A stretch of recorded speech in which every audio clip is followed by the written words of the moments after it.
आज की कहानी है कोयले का टुकड़ा। एक बेहद प्रेरणादायक कहानी है।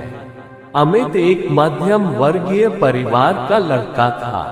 वह बचपन से ही बड़ा आज्ञाकारी और मेहनती छात्र था, लेकिन जब से उसने कॉलेज में दाखिला लिया था उसका व्यवहार बदलने लगा था। अब ना तो वो पहले की तरह मेहनत करता और ना ही अपने माँ बाप की सुनता। यहाँ तक कि वो घर वालों से झूठ बोलकर पैसे भी लेने लगा था। उसका बदला हुआ आचरण सभी के लिए चिंता का विषय था। जब इसकी वजह जानने की कोशिश की गई तो पता चला कि अमित बुरी संगति में पड़ गया है। कॉलेज में उसके कुछ ऐसे मित्र बन गए हैं जो फिजूल खर्ची करने, सिनेमा देखने और धूम्रपान करने के आदी हैं।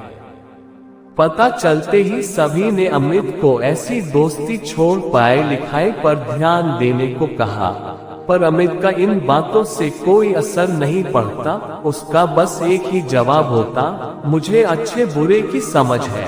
मैं भले ही ऐसे लड़कों के साथ रहता हूँ पर मुझ पर उनका कोई असर नहीं होता। दिन ऐसे ही बीतते गए और धीरे धीरे परीक्षा के दिन आ गए। अमित ने परीक्षा से ठीक पहले कुछ मेहनत की पर वो पर्याप्त नहीं थी। वह एक विषय में फेल हो गया। हमेशा अच्छे नंबरों से पास होने वाले अमित के लिए ये किसी जोरदार झटके से कम नहीं था। वह बिल्कुल टूट सा गया। अब ना तो वह घर से निकलता और ना ही किसी से बात करता।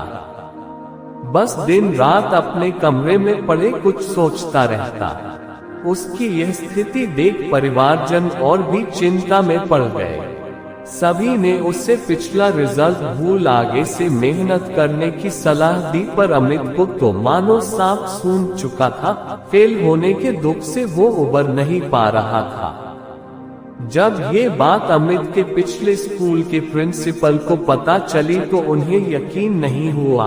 अमित उनके प्रिय छात्रों में से एक था और उसकी यह स्थिति जान उन्हें बहुत दुख हुआ। उन्होंने निश्चय किया कि वो अमित को इस स्थिति से जरूर निकालेंगे। इसी प्रयोजन से उन्होंने एक दिन अमित को अपने घर बुलाया। प्रिंसिपल साहब बाहर बैठे अंगीठी ताप रहे थे। अमित उनके बगल में बैठ गया। अमित बिल्कुल चुप था और प्रिंसिपल साहब भी कुछ नहीं बोल रहे थे। 10-15 मिनट ऐसे ही बीत गए पर किसी ने एक शब्द नहीं कहा। फिर अचानक प्रिंसिपल साहब उठे और चिमटे से कोयले के एक धधकते टुकड़े को निकाल मिट्टी में डाल दिया। वो टुकड़ा कुछ देर तो गर्मी देता रहा पर अंततः ठंडा पड़ बुझ गया। ये देख अमित कुछ उत्सुक हुआ और बोला, प्रिंसिपल साहब, आपने उस टुकड़े को मिट्टी में क्यों डाल दिया? ऐसे तो वो बेकार हो गया। अगर आप उसे अंगीठी में ही रहने देते तो अन्य टुकड़ों की तरह वो भी गर्मी देने के काम आता। प्रिंसिपल साहब मुस्कुराए और बोले, बेटा, कुछ देर अंगीठी में बाहर रहने से वो टुकड़ा बेकार नहीं हुआ। लो, मैं उसे दोबारा अंगीठी में डाल देता हूँ। और ऐसा कहते हुए उन्होंने टुकड़ा अंगीठी में डाल दिया। अंगीठी में जाते ही वह टुकड़ा वापस धधक कर जलने लगा और पुनः गर्मी प्रदान करने लगा। कुछ समझे अमित? प्रिंसिपल साहब बोले, तुम उस कोयले के टुकड़े के समान ही तो हो। पहले जब तुम अच्छी संगति में रहते थे, मेहनत करते थे, माता पिता का कहना मानते थे तो अच्छे नंबरों से पास होते थे।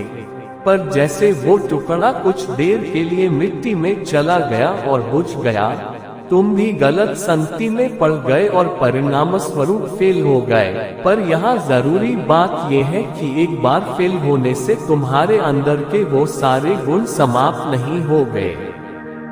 जैसे कोयले का वो टुकड़ा कुछ देर मिट्टी में पड़े होने के बावजूद बेकार नहीं हुआ और अंगीठी में वापस डालने पर धधक कर जल उठा, ठीक उसी तरह तुम भी वापस अच्छी संगति में जाकर मेहनत कर एक बार फिर मेधावी छात्रों की श्रेणी में आ सकते हो। याद रखो, मनुष्य ईश्वर की बनाई सर्वश्रेष्ठ कृति है। उसके अंदर बड़ी से बड़ी हार को भी जीत में बदलने की ताकत है। उस ताकत को पहचानो, उसकी दी हुई असीम शक्तियों का प्रयोग करो और इस जीवन को सार्थक बनाओ। अमित समझ चुका था कि उसे क्या करना है। वह चुपचाप उठा, प्रिंसिपल साहब के चरण स्पर्श किए और निकल पड़ा अपना भविष्य बनाने।